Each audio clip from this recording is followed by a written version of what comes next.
ಮತ್ತು ಪೊಲೀಸ್ ಸಿಬ್ಬಂದಿ ಸಲುವಾಗಿ ಹಾಗೂ ಎಲ್ಲ ಜನ ಸಲುವಾಗಿ ಈ ಒಂದು ಪಿಂಡಿಗೆ ಏನಿದೆ ಡ್ರಗ್ಸ್ ನ ಇವತ್ತು ಡ್ರಗ್ ಫ್ರೀ ಕರ್ನಾಟಕ ಆಗಬೇಕು. ಮಾದಕ ಸೇವನೆಯಿಂದ ಇವತ್ತು ದಿವಸ ನಾವೆಲ್ಲರೂ ಕೂಡ ಯುವ ಜನಾಂಗ ಹೊರಗುಳಿಬೇಕು. Drug free Karnataka, fitness for all.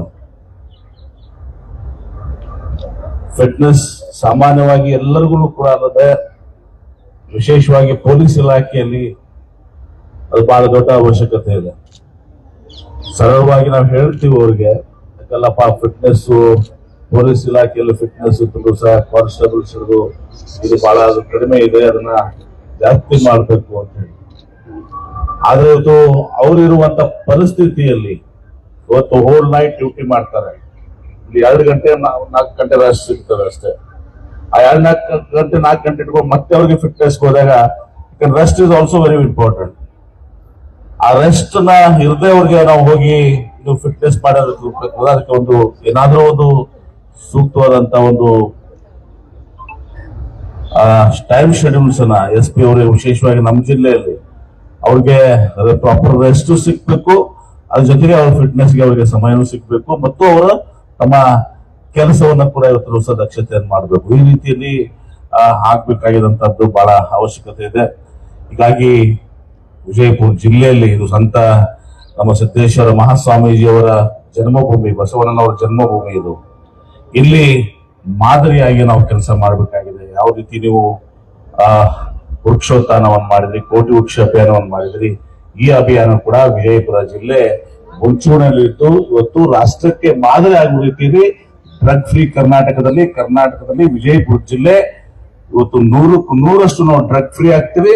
ನಾವು ಫಿಟ್ನೆಸ್ಗೆ ನಾವೆಲ್ಲರೂ ಕೂಡ ಇವತ್ತು ಸಹ ಒತ್ತನ್ನ ಕೊಡ್ತೀವಿ ಅನ್ನೋದನ್ನ ಇವತ್ತು ಆಗ್ಬೇಕು. ಆ ದಿಶೆಯಲ್ಲಿ ಈ ಅಭಿಯಾನ ಯಶಸ್ವಿ ಆಗ್ಲಿ, ಅದಕ್ಕೆಲ್ಲರೂ ನಾವು ಕೈ ಜೋಡಿಸಬೇಕು ಅಂತ ಸಂದರ್ಭದಲ್ಲಿ ನಾನು ತಮ್ಮಲ್ಲಿ ವಿನಂತಿಯನ್ನು ಮಾಡಿಕೊಂಡು ಬಹಳ ಸಂತೋಷದಿಂದ ನಾನು ಕೂಡ ಬಂದು ಈ ಒಂದು ಅಭಿಯಾನದಲ್ಲಿ ನಾನು ಭಾಗವಹಿಸಿದ್ದೀನಿ. ಯಶಸ್ವಿ ಆಗ್ಲಿ, ಶುಭವಾಗ್ಲಿ, ರಾಜ್ಯಕ್ಕೆ ನಮ್ಮ ಜಿಲ್ಲೆ ಮಾದರಿ ಆಗ್ಲಿ ಅಂತ ಸಂದರ್ಭದಲ್ಲಿ ಶುಭವನ್ನ ಹಾರೈಸ್ತೇನೆ.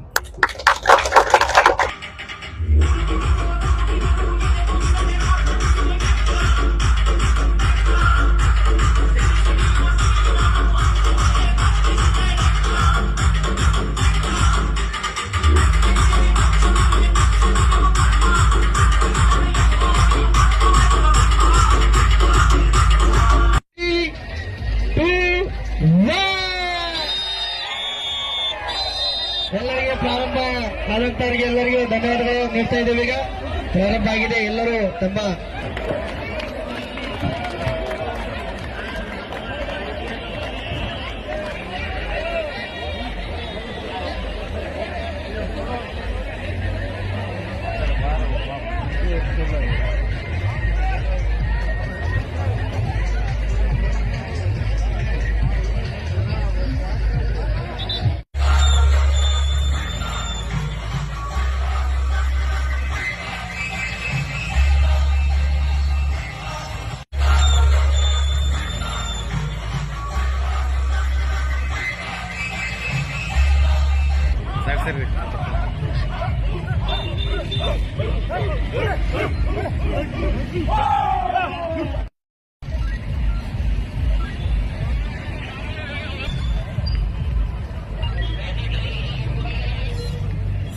Sir, run!